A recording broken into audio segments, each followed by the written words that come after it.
Ad Standards President and CEO Jani Yates is with us, and Caddle's Head of Marketing and Influencer Marketing Expert Camille Kennedy is here as well, and we'll be presenting the insights and discuss industry implications of social commerce in Canada. So as usual, we'll be sending the event and webinar recording following the event, so you can reference it and share it with those who couldn't make it today.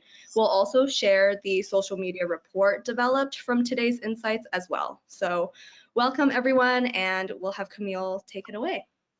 Great, thanks guys. Just a note on the report that we've developed. We actually have a 20-page report that covers what's in the presentation you're going to see today and a little bit more. We tried to keep it light so that we're not overwhelming you guys with data, but certainly keep an eye out for that report that we'll be sharing down after the webinar alongside the presentation and recording. Thanks again for joining us. We're really excited and passionate about this topic. Jani and I have had the fortune of working together over the past few years. I was in the agency world working in the influencer marketing space, and I now actually consult for both agencies as well as startups like Caddle, which is now the largest daily active research panel in the Canadian market. So I kind of get to do best of both worlds today in presenting this data to you and do it with a longstanding business partner of mine, Jani. We've worked on some things together, including the Influencer Steering Committee, which she'll talk about in a little bit. Anyhow, we're going to cover quite a bit of data, which I'm going to give you the highlights just on this next slide here. And certainly, I know we're going to be going a little bit fast, but you'll get the content afterwards as well. Elise, do you want to just move the cursor like to the top right or top left corner, because it kind of covers the copy sometimes. Thanks.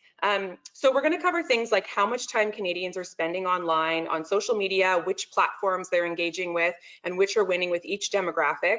We're also going to talk about who they're following on social media, and we're going to talk a bit about which brands, which types of brands, influencers, etc. We'll also talk a little bit about trust and conversion, so things like, do Canadians trust influencers and trust brands, and how are they actually making product and purchase decisions based on content that they see on social media, whether it be organic or paid ads. We're also going to talk about exactly who's driving the highest conversion, whether it's brands or influencers. And then we're also going to dive into some topics that are very relevant to the work that Jani and Ad Standards do around trust in advertising, things like disclosure and, do Canadians understand that influencer marketing is an advertising channel? Do they trust it, etc. So lots to cover. And I guess without further ado, I'll let Jani introduce herself before we dive into the rest. Hello, everyone, and I'm so glad to be here. Good afternoon. I lead Ad Standards, and Ad Standards, for anyone who doesn't know, is the industry's self-regulatory body. And what does that mean?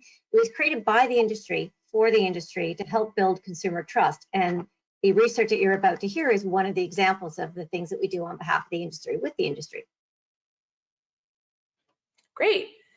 Yeah, and I was part of the Influencer Marketing Steering Committee, which Jani was spearheading through Ad Standards over the last number of years. So that's how we really got to know each other.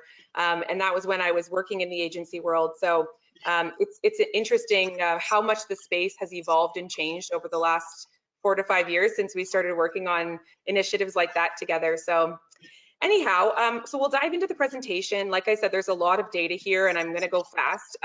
But quickly before we do that, Caddle, the largest daily active research panel in the Canadian market. I just wanted to give you a little bit about them because all the data and insights in the presentation today are using the tool and technology that they have. So basically, Caddle can help you capture relevant insights for any brand challenge or opportunity throughout the purchase cycle, because they can engage seamlessly with shoppers, and they do so through their app, which is like an exchange base where consumers engage with brands and they get rewarded for it, and we give access to brands to this audience. And you can do anything from longitudinal studies to custom research to even ratings and reviews that you can syndicate across platforms like Walmart.ca. So if you have a CPG product that doesn't have any reviews on Walmart and they've asked you maybe to delist it, great opportunity to work with a company like Caddle to help you get those consumer reviews and get them syndicated.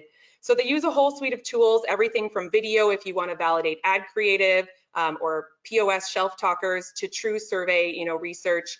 We can turn around data pretty fast given the speed to market that we have and the activity with the panel. So a little bit about them and a little bit more about our panel. It is quite diverse. So we have, around 10,000 daily active users, 100,000 monthly active users, and we can really scale to any type of shopper. I had a client yesterday ask if we were able to tap into new Canadians, and I said, yeah, we actually just ran that data, asking, how long they've been in Canada, where did they move from.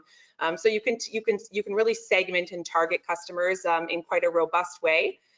So a few highlights on this slide here, but we did use the Caddle platform to run all of the research that we're going to share today, and I'll talk a bit about the methodology on the next slide. So like I mentioned, we have a representative sample of Canadians, and we ran a couple of different studies to put this presentation together for you. We did 2 custom studies where we really honed in on some of the core topics around product education and conversion from social media, including things like trust in advertising. We also used the daily survey to run things on who's using which platforms, how much time are they spending on platform, and cover a lot of ground in regards to social media usage in Canada, which does vary quite a bit from markets like the US. So while it's great to take learnings from the US market, it's really important that brands understand how Canadians are engaging and which platforms based on the target market audience that you're trying to reach. We also have a lower than a 1% margin of error. So certainly, like, all of this data is validated that way. And so we'll dive in, but basically we've collated all of the different data that we've run into a presentation that we think will be really interesting for you guys. So without further ado, you're going to hear me talk probably a little bit more than Jani, at least until towards the end. I'm going to share the data, and then we're going to have a little bit of a chat after each of the 4 sections that we have. But the first section is social media usage in Canada. And this probably isn't surprising to any of you. I think more time was being spent online throughout the pandemic, and that was pretty obvious. A lot of advertisers were shifting format to digital channels because there just weren't people outside, walking by an out-of-home billboard. I used to work with some really big brands with the likes of Labatt, and there was no XM sampling happening either. So social media usage on the rise is no surprise. What was interesting, though, is that people do say that they expect it to decrease. Probably as we get back to normal, there's going to be maybe less time spent online, but overall the net increase will remain. So it has gone up a lot. I think what's interesting when we look at this data, because we ran some social stats about a year ago, and I've obviously been following things like e-marketer trends for a while, is it's not just the younger generations. Like, everybody is using social media. And the proliferation in some of the older generations now, like the baby boomer group, like, it's almost as strong as the younger audiences. So it's sort of not to say that it's only young people on social media. By any means, that's not true. And what's really interesting is the time spent and which channels are most popular by age group, because they differ, which isn't probably surprising either, but means that you can't really have like a blanket approach to your marketing dollars, especially not if you're buying, social advertising, especially on these channels. So things like, Facebook really resonates a lot more with the 40+ audience, whereas like YouTube and newer channels like TikTok are the top 2 when it comes to millennials.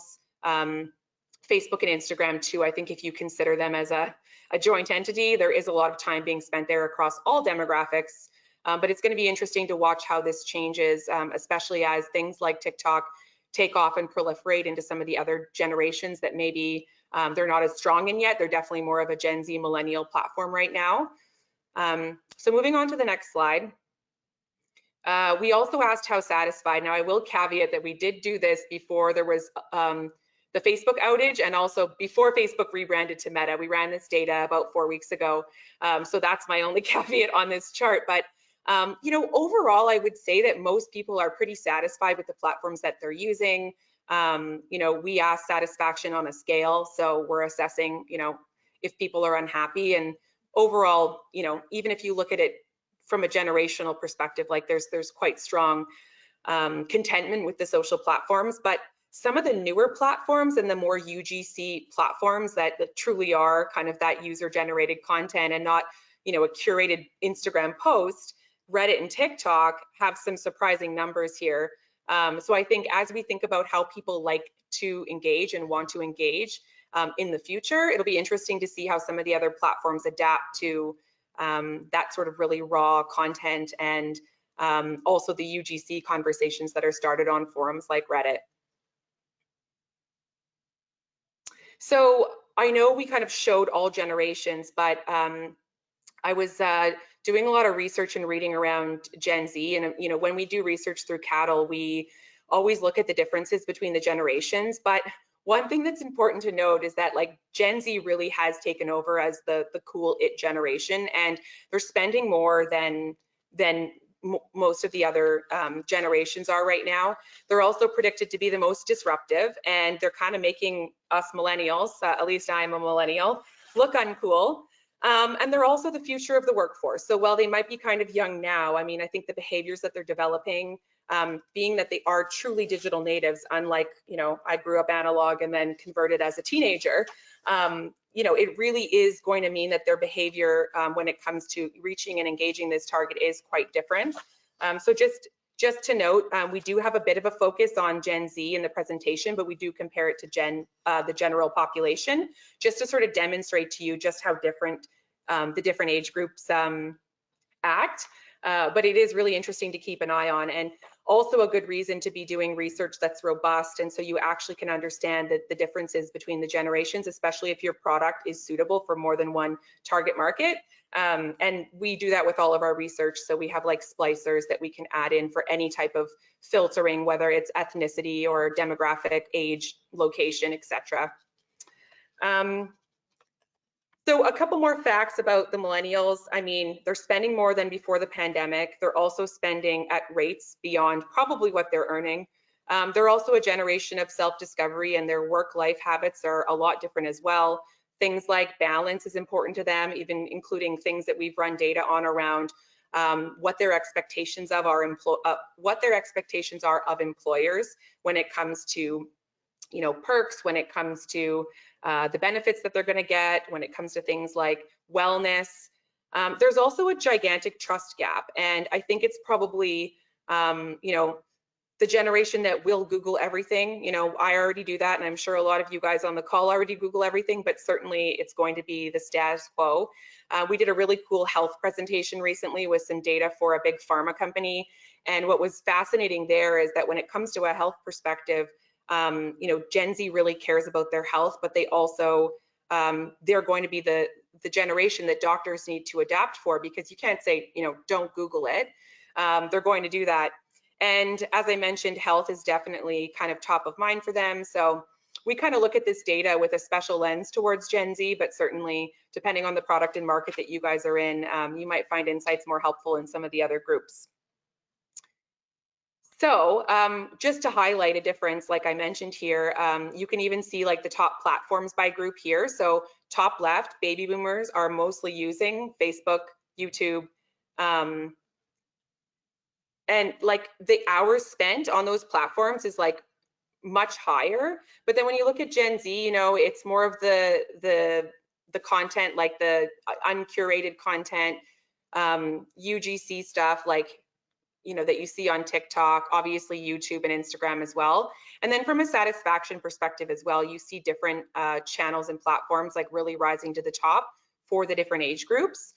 So just something to kind of keep in mind, again, when you're thinking about who and how you're going to target on social media, whether it's through brand-owned content or advertising content, really know your audience and know the format of content that they want on that channel when you're creating for those specific areas. Okay, and I think the last slide in this section, and then we'll ask Jani some of her thoughts on this, was just on TikTok. I know in the US, it's now been labeled the most watched platform.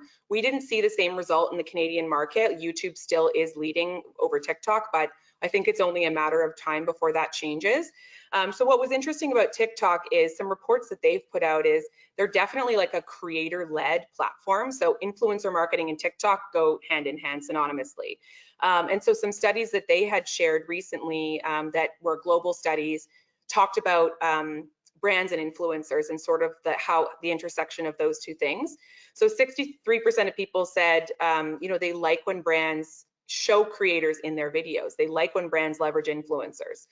They also said they feel closer to brands when they publish unpolished content, kind of back to that really kind of UGC-led type of content that's a bit choppy and, you know, not that well manicured television ad that we've adapted for digital.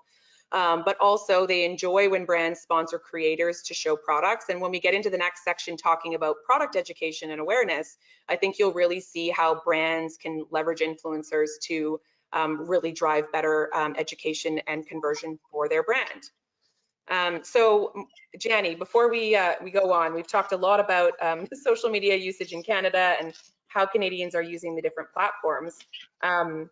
But I guess my question to you is, you know, from your perspective, in working with all the advertisers that you do, what is your biggest takeaway for advertisers in this, in terms of the channels and the platforms?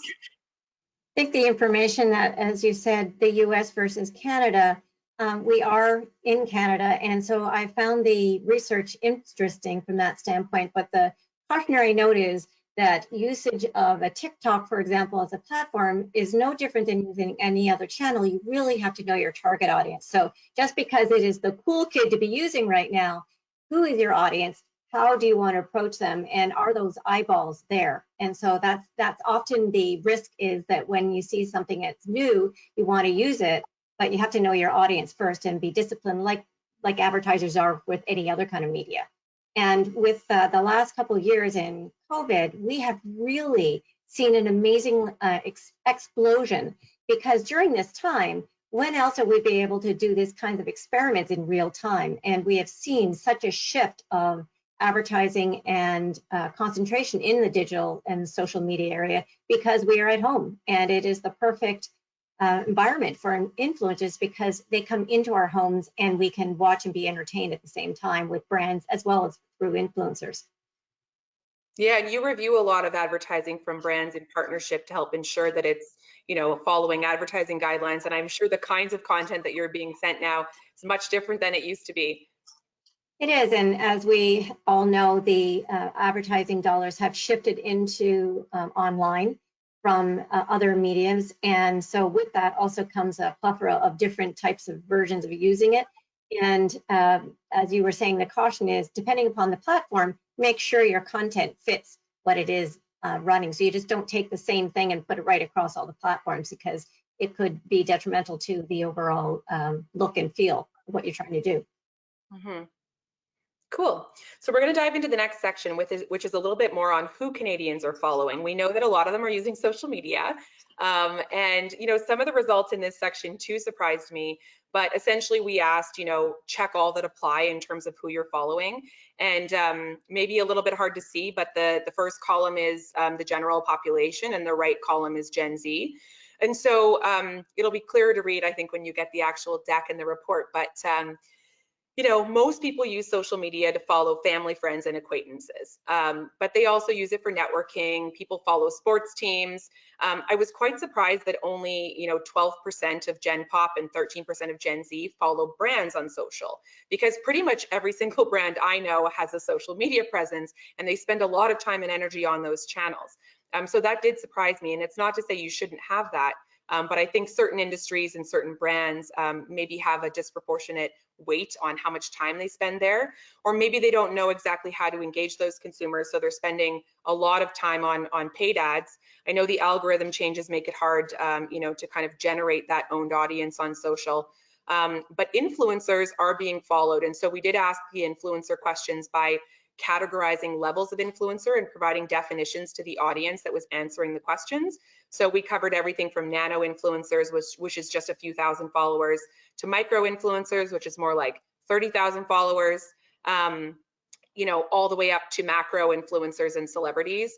And essentially we did a bit of a breakdown here for you, so it's a bit easier to see. But when it comes to following brands versus influencers, if you look at the top row, again, only 12 and 13% of Gen Pop and Gen Z are following brands, but 25% of Gen Pop are following influencers, at least one kind, and it's a 45% rate when we look just at Gen Z. So Gen Z, yeah, they're following their family and friends, but the bulk of the rest of the people they're following on social media are influencers, which we thought was really interesting. And not to say that you should do either or, but certainly a reason to look at these two channels in concert, whether it's your owned channel or also partnering with the brands of influencers and working with them. So the next slide. And Camille, as you're just saying, it's truly not an either or situation, and they both amplify each other. And I think that's something that when we looked at the data, we realized that as an advertiser is doing this, that they should be done in concert. And so it's not a push-pull thing. Yeah, and when we get into the conversion section, I think you'll really see the difference in terms of product education and conversion. But we did look at, what types of brands they were following as well. So we dove a bit deeper into, okay, tell us more about the kinds of brands you're following. And one thing that's really interesting for probably the Caddle audience that's joined some of our webinars, I know there's a lot of food and retail and CPG related accounts that often join our content, but restaurants and food related accounts are the top followed ones, followed by retailers and stores, clothing and apparel companies, and then consumer brands, and sort of lastly food. So it's interesting because I think, especially if you're a brand in the food space, like people like to follow that, whether it's recipes or restaurants or, home cooking. That was quite interesting to us anyways, in terms of analyzing this. And in the report that we have some charts and tables about a little bit more about the types of brands. On the next slide, though, as I mentioned, food and restaurant related accounts definitely dominate. 1 in 2 Canadians said they like to learn about new restaurants through social media. 1 in 3 like to learn about new food through social media, and 1 in 3 follow restaurant brands because of that and follow food related accounts. So, needless to say, especially if you are in this space, reason to be on social media, reason to focus on content related to this, and also tap into influencers. So we also asked why Canadians are following the people that they're following, and we asked it both for brands and for influencers. So I thought this was really helpful because it tells you why consumers are choosing to follow brands, also why they're choosing to unfollow brands. So in taking some lessons from this for your own brand, basically a lot of people follow to stay up to date on the latest trends from brand accounts and the latest news. They follow brands because they like their content, and then they also like to find out about new products and releases, whether that's the latest sneaker or a new Apple product. And the reasons that they unfollow the brand is they no longer use the brand. So I guess from that perspective, and it's quite a few people that said that, truly your social media should be focused on your customers, if that's the case, and be attracting the target market that actually uses your product. They also would unfollow if the content wasn't engaging. The Gen Z demographic, though, valued this more than the top result in terms of not using the brand. So Gen Z really wants engaging content, and if you're kind of just using the same ad creative across channels, you're probably not engaging them the right way. So, sometimes fewer social media channels with like a better content approach is better than trying to blanket them all and just like copy paste across channels. And then 25% said they unfollow brands who post too much. So again, kind of knowing your audience, watching the insights around your community and making sure that you're not inundating their feed, really important. And when it came to influencers, an interesting point here is that Canadians did like influencer content 2.5 times more than brand content. I feel like influencers do a really good job at authentically creating content for their audience. Again, it's a little bit more raw and not so curated and polished as a lot of the brand content that we see. And given the trends towards platforms like TikTok, that's probably what people want. They also follow influencers because they like their content, and that's generally how an influencer keeps their audience, is because they connect with them and they produce content that audience likes. They also follow influencers at a higher rate than brands to learn about new products and trends. So influencers are influential, and we've seen that in the data, which is fun to validate, I think, as a professional who's worked in influencer marketing for some time. But the reasons why they unfollow, so they unfollow if the platform's no longer relevant.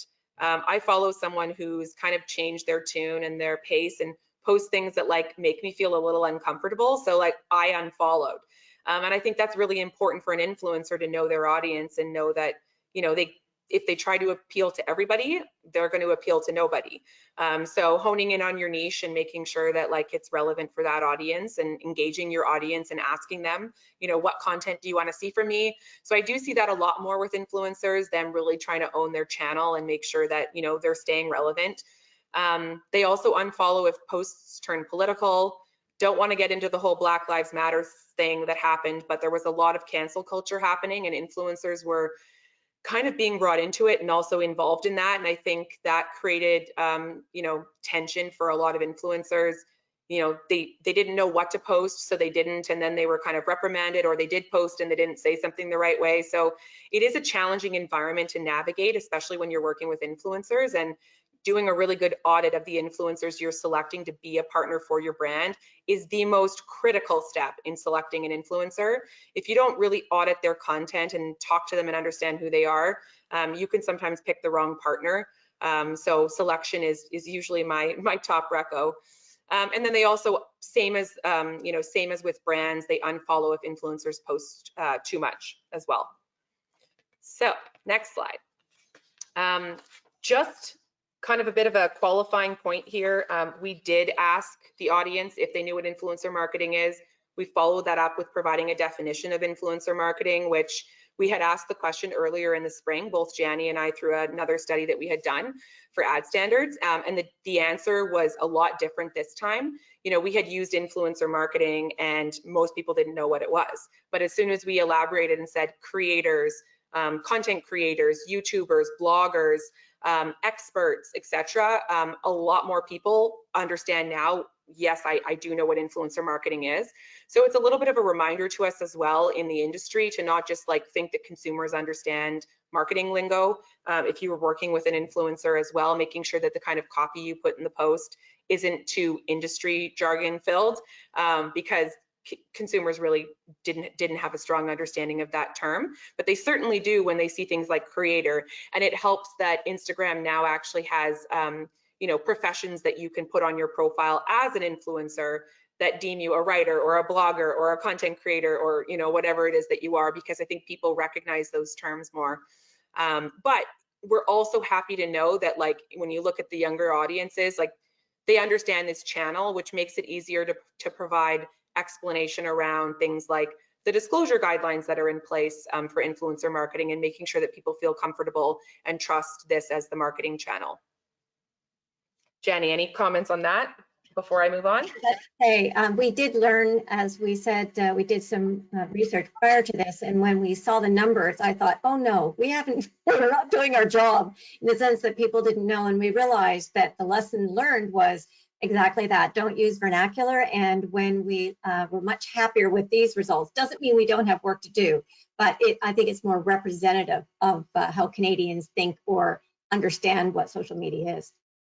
Yeah, it's definitely not, you know, the new channel anymore. It's, you know, certainly a channel that's being used by most brands and advertisers as well. So it's helpful that it's not a big black box.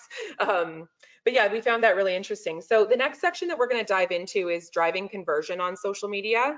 And we got into some questions in our study a little bit more around products and product discovery. So whether or not people are following your brand account, that doesn't matter, because you're also likely advertising on social media, or you're working with influencers on social media. So there's other ways for people to learn about products. They might also be learning about products from family and friends. The number of hair straighteners that I've sold on my social media channel, a lot. So, you know, when you think of it that way, social media is a place for discovery. It's a place for entertainment. And 61% of Canadians said that they've discovered new products on social platforms. And they're learning about them on most platforms, but there's certainly some top winners, especially in certain age groups, which we'll get into. But Gen Z and Millennials are leading the way, with 66% of them having discovered new products through social media. And if you just go to the next slide. And we also asked where they're learning about new products. And what was interesting here, we asked them how often they learn and also where. But we asked them how often they learn about new products from brands and how often they learn about products from influencers. And basically, they said at least weekly, 48% of consumers are learning about a new product on social media. When it came to learning about them from influencers, 64% said at least weekly they're learning about a new product from influencers. So whether or not you're paying that influencer, especially in certain industries, like if you think about beauty and whatnot, like those types of influencers are talking about the products that they use all the time. So it's sort of natural because it's embedded into the kind of content that they create. There's some, TikTokers as well that make recipes and stuff like that, and they're talking about food or pairing it with wine. And so there's a lot of product education happening, especially in those certain areas, which is probably why they're outranking the brands in terms of how they're learning about it. And not just because brand channels are followed less. I mean, advertising is sort of on all of those platforms as well, but it's obviously resonating with them more, and they're remembering that they learned about it from that influencer versus brand. But I actually think both these numbers are very strong. So it's exciting to see that as a brand, if you're on social and you're doing social ads and you're engaging influencers, like you're reaching your audience and they're remembering. We also asked about conversion, like have you made a product purchase because of a brand recommendation? Have you made a purchase because of an influencer's recommendation? And again, I summarized the numbers here in terms of at least monthly, but 28% of consumers said that they made a purchase at least monthly after learning about something from a brand. 37%, however, said that they bought a product after having learned about it from an influencer at least monthly. And if you're me, you're probably buying more frequently than that. I just bought a pair of sneakers based on social media recommendation, bought a bunch of crap from social media.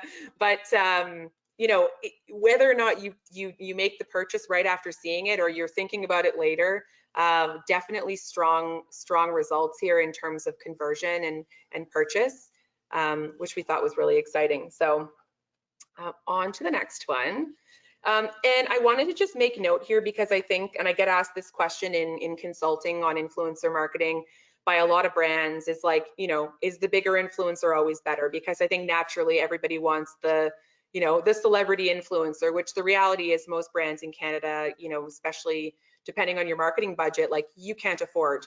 It's very expensive to engage like a tier A celebrity. It's even expensive to engage a macro influencer with 1 million followers. It's probably $20,000 to $50,000 a post, which is too rich for many budgets. But what I thought was interesting in this next question was, what types of influencers are you learning about new products from?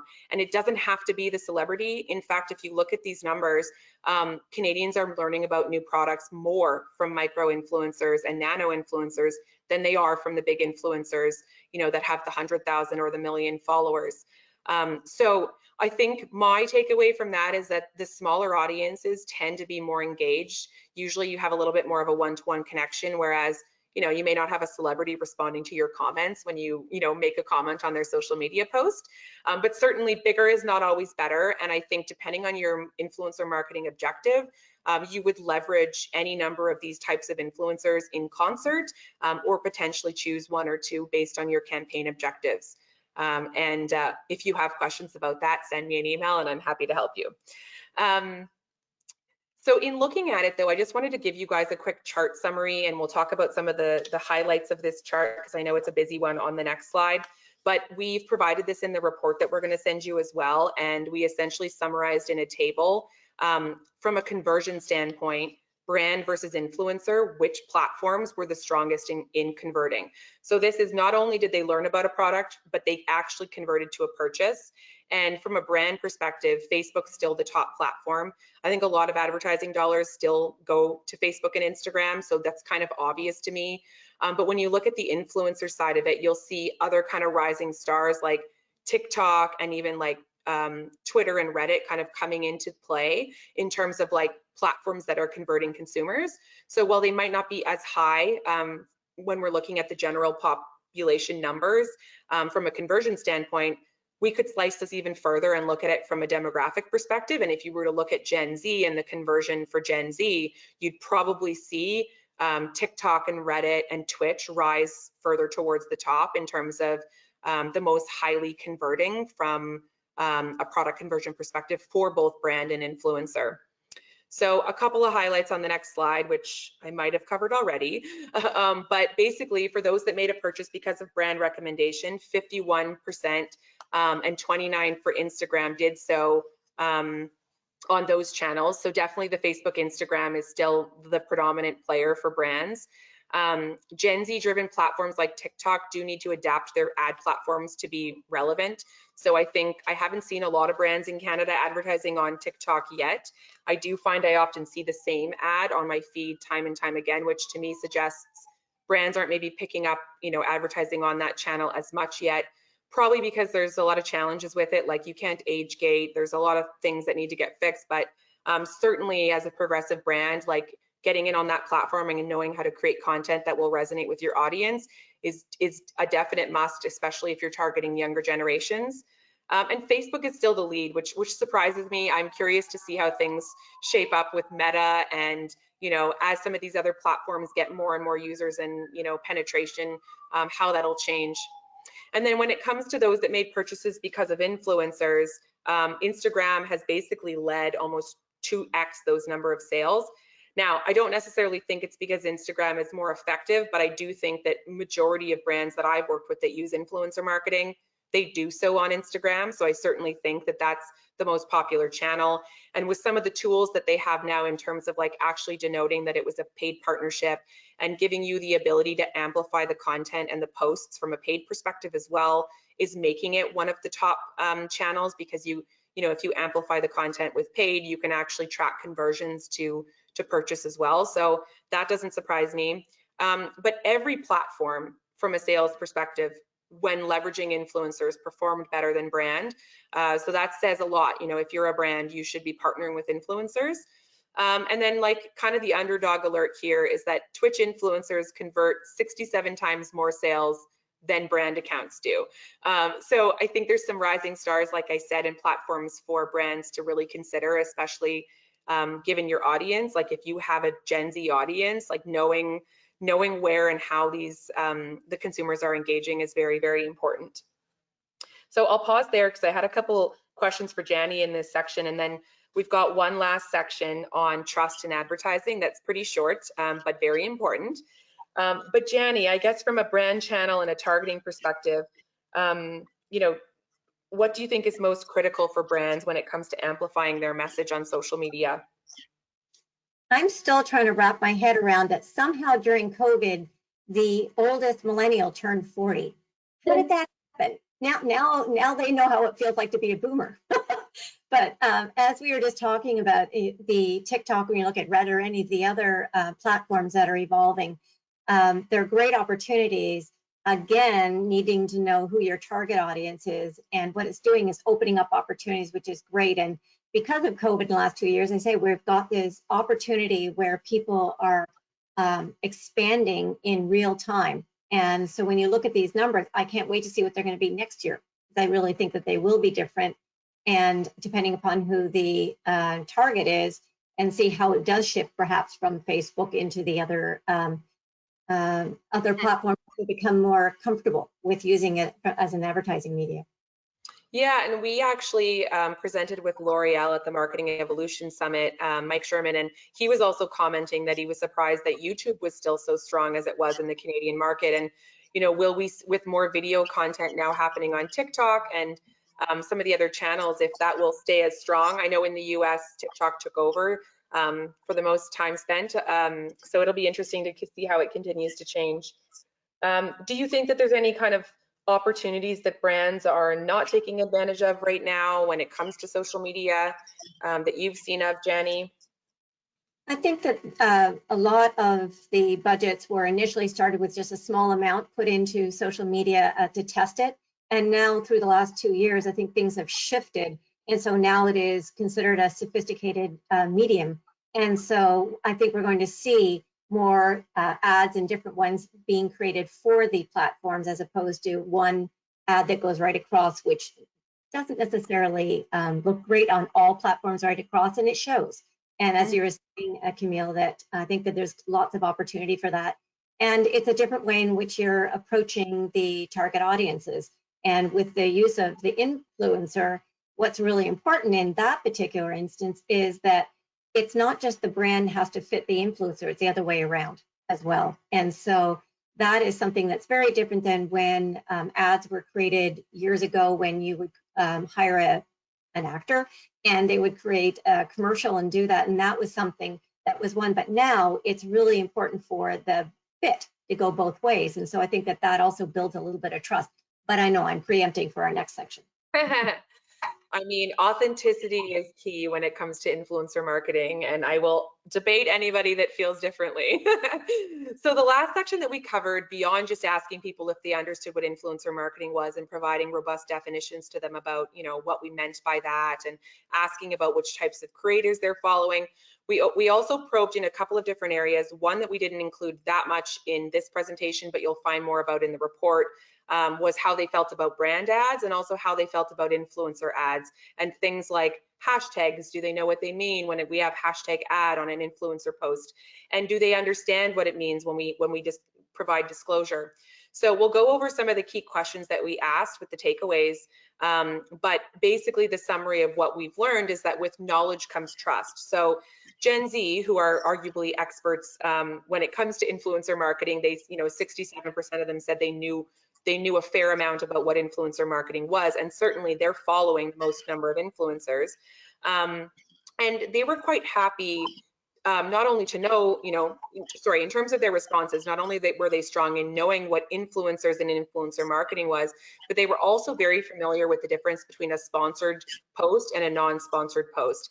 And they seem to understand, with 72% of Gen Z saying, I know what it means when I see hashtag ad or sponsored, which we think is good, because from, you know, especially Janny's perspective, I'm sure trust in advertising, making sure that people understand, you know, what this means as a regulated channel is very, very important.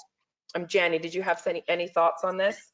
Well, as you're saying, the Gen Z, they know that a hashtag ad is there, and they're digital natives. And the fact that I just used that term proves that I'm not. But being aware of that, that is a shift even from when we started the guidelines 4 years ago. Yeah, definitely.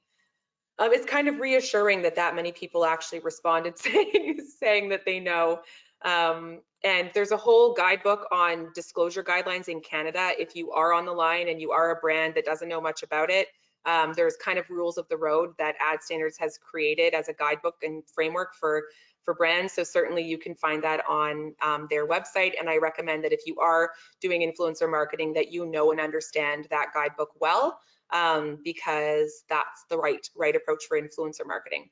So the last couple questions that we asked, again, trust is a must for all, you know, very clever headline.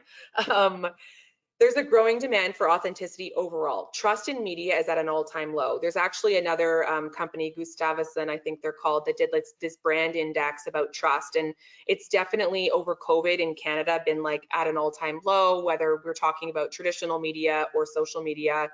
And just overall, we talked about Gen Z a little earlier on and how, you know, they're less trusting, they demand more information, they expect more. So I think authenticity and transparency on social media is really key going forward. And we found out that Canadians really like to have rules in place, which, you know, they were comforted knowing that we do have rules. So after we asked them if they knew what all these things meant, we said, you know, did you know that we have this, and does it make you feel more comfortable knowing we have this in place? So knowing that there is, you know, rules in place also made them trust more. So essentially regulations equal trust. And just kind of summarizing the 3 questions we have on the right-hand side, again, we asked if they were familiar with regulations on influencer ad disclosure. These numbers aren't surprising. Most Canadians wouldn't know about regulations on any form of marketing that we have in our market. But if you look at the numbers of people that feel comforted by the fact that there are regulations in place, it was a resounding yes, I feel comforted by that. And they said also, again, with a resounding yes, I trust influencers more knowing that there's regulations in place as well. So make sure you're disclosing, make sure it's clear that there's a relationship between you and the influencer, even if it's not monetary, if it's product-based. And, you know, authentic influencer choices are key. So that will also help make your content more engaging. And Janny, I'm going to throw to you for the last kind of comments before we just summarize on one last slide here.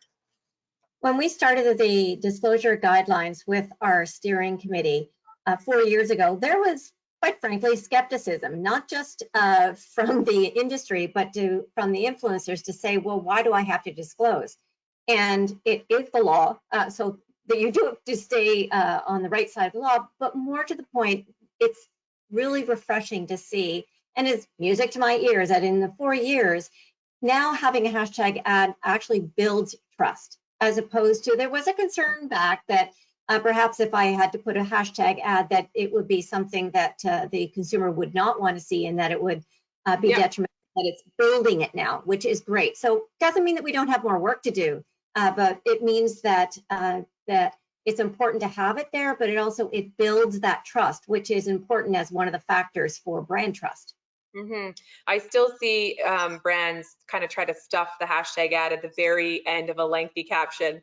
And of course, see a lot of non-disclosure happening, but I think overall, you know, we've progressed and it's exciting to see. So a couple of key takeaways, and then we're going to throw to the audience for questions. So if you haven't done so yet, please feel free to submit your question using the GoToWebinar panel. Elise is going to go through the questions and we'll spend 10 or so minutes answering as many as we can for you guys. Just to kind of recap, I know we went over a lot of information, but Canadians are using social media more than ever before, and that's not slowing down, and it's across a number of platforms and it's penetrating all age groups. The second is, with the fast changing landscape, you know, brands need to tap into some of the newer platforms that have higher usage, especially given, you know, certain generations, like TikTok and Twitch, and they're going to become increasingly important tools. The next one is influencers for the win. Might be kind of biased for me to say, considering my career is kind of bridged in research with Caddle and influencer marketing, but I think the numbers speak for themselves that brands can drive higher engagement and product awareness by leveraging influencers. So certainly these two channels together are in complement. And I think if you're a brand on social and you're not tapping into influencer marketing, you're probably not being effective with your marketing dollars as you could be. So it might be something to consider. And then I'll just throw to Jenny for the last two takeaways and we'll move to questions. The other thing is, when we talk about the disclosure guidelines, they are on our website, they are law, but also it's a really helpful way of looking at how to do it. And as Camille said, don't bury it, and any kind of disclosure. And when we look at our complaints, because that's one of the other things that we do at Ad Standards, is we take consumer complaints. It's also a bellwether where consumers and the Canadians are feeling any concerns about ads or messaging. And I noticed that digital is number 2, TV being number 1, and that's a shift because of COVID and our behaviors and our habits.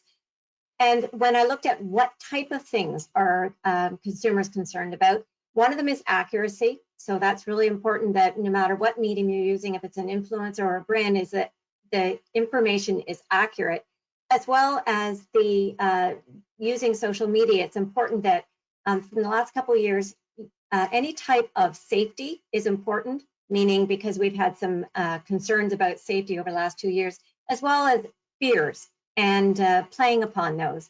And so that this is the one great thing, or many great things about using an influencer, is that when you are following an influencer, you trust them, you follow them for a reason. And so therefore their connection with the brand and vice versa, there is that trust that is built there. And so along with the guidelines, which build trust, as well as transparency between those two, it is considered now a viable media. Awesome. Okay, so I'm sure Elise has already been looking over whether or not there's questions, but Elise, I'll pass to you and just let us know if there's anything we can answer from the audience. And just a reminder for anyone that joined late or didn't hear it throughout, we will be sending the presentation deck as well as the webinar recording and our report that we've designed that includes a little bit more data than what we shared today down to you guys following the webinar. It might happen by tomorrow, but latest Monday. We had a pretty big audience for this group, and thanks to Jenny for bringing the Ad Standards group over to the Caddle audience, and we're really excited to have shared this with you. So Elise, is there anything else we can answer? Yes, there's lots of questions that have been submitted, so I don't think we'll get through them all in you know, the next 8 minutes. but I'll just go. We can make sure that if you've got questions that we can follow up with any questions not answered individually following the presentation. Yes, exactly. Yeah, you'll see the emails on the screen as well. So if you have any questions directly for ad standards or for Camille, definitely shoot us an email. But I'll start with this first question for both of you, which is whether you have any predictions on TikTok in Canada compared to the US. Okay, over to you, Camille. I'm not cool enough to answer that. I mean, I definitely think that, you know, usage is on the rise. And as I mentioned earlier about the brand ads, I haven't seen a ton of activity from a brand perspective. The ads I have seen are very native to the platform. Like the content is exactly what you'd expect from a TikTok. I have seen some influencer endorsements on TikTok, but not a lot in Canada. I also know that there's no creator fund in Canada for TikTok, so I'm sure that there's not as many Canadian creators focusing on that unless they can get a US address. So just interesting that TikTok has a creator fund. I mean, I don't think you're going to get rich on it unless you're one of the major millions of viewed TikTokers. But certainly I think that also probably comes into play in terms of how influencers are spending their time. But I've seen most of the influencers that I've worked with over the last 5 years in Canada, that are the big YouTubers and Instagrammers, like they're all on TikTok now. So I think it's only a matter of time, but certainly for a country that normally is ahead of the curve when it comes to social usage, I am a little bit surprised that we're laggards in this space. If you're not on TikTok, I advise you to download it because it's very fun. Gonna waste a lot of time, but it's very fun. It's like you click on it and then you're like, wait, where did the last half an hour go? Yeah, they had a warning at one point. I think I got a warning and I've not spent that much time on it since. It was like, you've been watching for 1 hour. I was like, oh, geez. All right, this question is for Janny. What is Ad Standards doing to contribute to continue the trust in new platforms such as TikTok? We have a committee that Camille and I have been talking about, and we created it over 4 years ago. And the idea is that the industry comes together and says, okay, what is the emerging platforms? And we make sure that our guidelines are evergreen because we are continually having to update it with different examples. And so that's exactly, we meet on a regular basis to make sure that as the platforms change or considerations, that when we look at it, to make sure that the disclosure guidelines fit with the platform, but also give examples and are continually having conversations about this because it feels like it's outdated the minute we print it. So that's why it's not printed and it's on our website. Makes sense. Okay, this question I think I can take. So do you have ethnicity representation in the sample and data by gender? So yes, we do. All of our data comes through an interactive dashboard report that you can request if you just give us an email. And you can split everything up by generation, by gender, by province. Ethnicity gets a little bit more tricky, so that would be a custom build, but it's definitely something Caddle is capable of. So yeah, if there is something specific you wanted to dig into for any of the charts we showed today or later on that you see in our report that we'll be sending in the follow-up email, definitely, you know, just connect with us. We're happy to share. Yeah, and just to add to that, if you purchase research through Caddle, you get an interactive dashboard that has all those filters for purposes of marketing, paralysis by analysis. We don't overanalyze absolutely everything, but certainly we have that data, and we can even look at it by geography. There wasn't really anything of note by gender differences. We did look at that, so we did include some gender differences in the report that you'll get. We did include, you know, we did look at region. There wasn't a major or substantial statistical difference amongst provinces. So sometimes we'll look at the data and determine whether or not we think it's relevant to provide that in some of the reports that we do, but we can't cover everything. So certainly if you do have specific questions, shoot me an email and I'm happy to look into it for you, especially if you've got a specific ethnicity in mind or a certain province in mind. Yes. Okay. So being mindful of time, I think we'll take one last question. And this is a good question to end on, I think, that both Janny and Camille you can speak to, which is, how do I find an influencer for my brand? And should it be different for Canada versus the US? Well, that's a good one. Janny, do you want to go first? Not being an advertising agency and being more the other end of making sure that the influencer is doing the right thing, I would say that using an influencer agency, that's the skills of using an agency, so they would be able to help you make that fit. And to me, that's the most important thing, no matter how you do it, but to use it because make sure that you have a contract and that everything is very clear. And from that standpoint, because it is important for the brand and the influencer to both fit as well as reflect each other. And Canada versus US, I'm biased. I'd say we have different people within the two, and it depends on what type of influence you're looking at. If it's a celebrity, it would cross borders. But benefit of having a nano influencer is that it does feel more personal when you're using someone within Canada for Canadian audience. But I'm biased. I think this is a multi-layered question because there's kind of a lot to pack into a concise answer. But I mean, overall, selecting an authentic influencer is key. You know, depending on what you want to do with that influencer and what the objective of your marketing campaign is, will determine where the influencer should be located.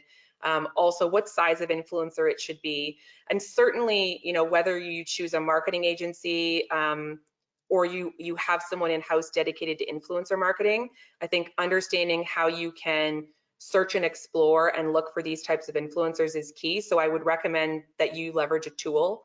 There's a ton of different influencer platforms out there. Some are better than others, but certainly one that helps you evaluate not just what the reach numbers are, because, you know, yes, that might be a factor in the price, but you know, engagement, quality of content, being able to actually kind of audit that influencer and make sure that they don't talk about drugs or things that you don't want your brand to be associated with. So it is kind of critical, but probably the best thing I would say is when you're starting out on an influencer campaign and you want to find that right influencer is really, you know, write yourself a brief, like what is your objective and what does success look like to you? And then I think you can start to work through, you know, how you explore and look for the right influencers. So if you're a beauty brand in Canada and, you know, part of your engagement is going to include, you know, inviting them to experiential events that are in Toronto, well, you should probably look for a Toronto-based influencer. And, you know, if you really want the content to be focused on video format, make sure you choose an influencer that is strong in video creation, or you may have to budget for co-creation where you work with your agency or your brand team can work with the influencer on creating it as well. So it's a very complex question, and certainly if you've got questions about influencer selection, you can shoot me a note and I'll answer as much as I can. And not me. You could just tell Janny because she's really nice to talk to.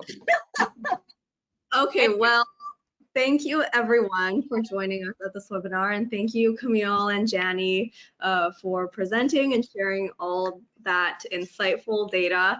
I'm sure there's a lot to digest and unpack, and like I said, the webinar, this recording, as well as this deck and the social media report will all be sent in a follow-up email, so everyone who has attended will receive all of that. So look out for that in your inbox. And if we didn't get to your question today on this call, we'll definitely follow up with you as well. We have, we'll have our team reach out to you and follow up and make sure that all of your questions are answered. So again, thanks everyone for your time. Thanks for joining Caddle once again, and we hope to see you at the next event. Thanks everyone. Thanks to